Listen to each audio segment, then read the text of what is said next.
Le Seigneur Jésus a vu la joie qui était devant lui et a couru tout droit vers elle. Lequel, à cause de la joie qui était devant lui, a enduré la croix, ayant méprisé la honte, et est assis à la droite du trône de Dieu. Hébreux 12, 2b. Quelle est donc cette joie? N'a-t-il pas dit lui-même, c'est bien, bon et fidèle serviteur, entre dans la joie de ton maître? Matthieu 25, 21. Cela se rapporte à la joie pendant le millénium. Il est vrai que le Seigneur obéissait à Dieu, son Père, parce que cela était inhérent à sa nature.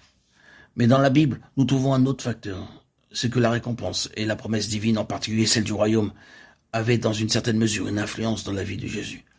À cause de la joie qui était placée devant lui, notre Seigneur Jésus, dans sa course terrestre, allait de l'avant en partant de la honte et la croix.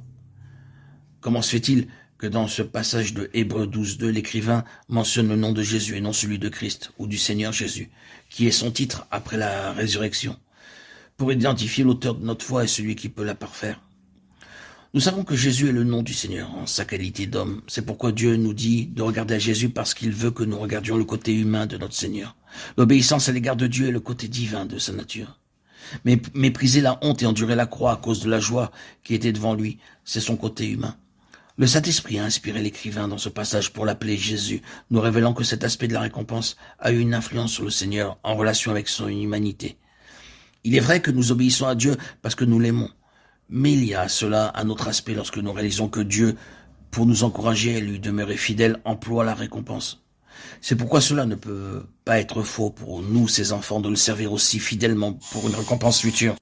Pourquoi donc Paul a déclaré, oubliant les choses qui sont derrière, et tendant avec effort vers celles qui sont devant, je cours droit au but. Sa seule réponse est pour qu'il puisse remporter le prix de l'appel céleste de Dieu dans le Christ Jésus. Philippiens 3, 13, 14. La récompense est ce que Dieu destine à l'homme, s'il répond à son appel. C'est aussi ce qui a conduit Paul à tout délaisser. Dieu sera aussi satisfait si, à cause de la récompense, nous le servons fidèlement. Notre Seigneur a tout méprisé et supporté à cause de la joie du royaume. Qu'en est-il de nous? Avons-nous renoncé à tout pour la gloire du royaume à venir? Avons-nous renoncé à quelque chose à cause de la récompense divine? Si cette joie a pu inciter et stimuler notre Seigneur, pourquoi n'en serait-il pas de même pour nous? D'innombrables chrétiens, et cela, à chaque époque, ont renoncé à tout pour suivre le Seigneur, en vue de la gloire du royaume. Qu'en sera-t-il de vous et de moi?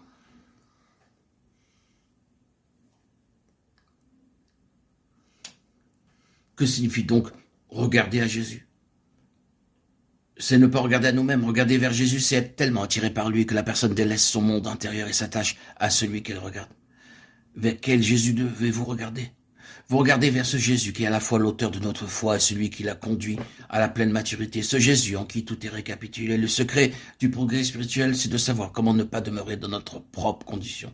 Celui qui sait comment ne pas regarder à lui-même est vraiment béni.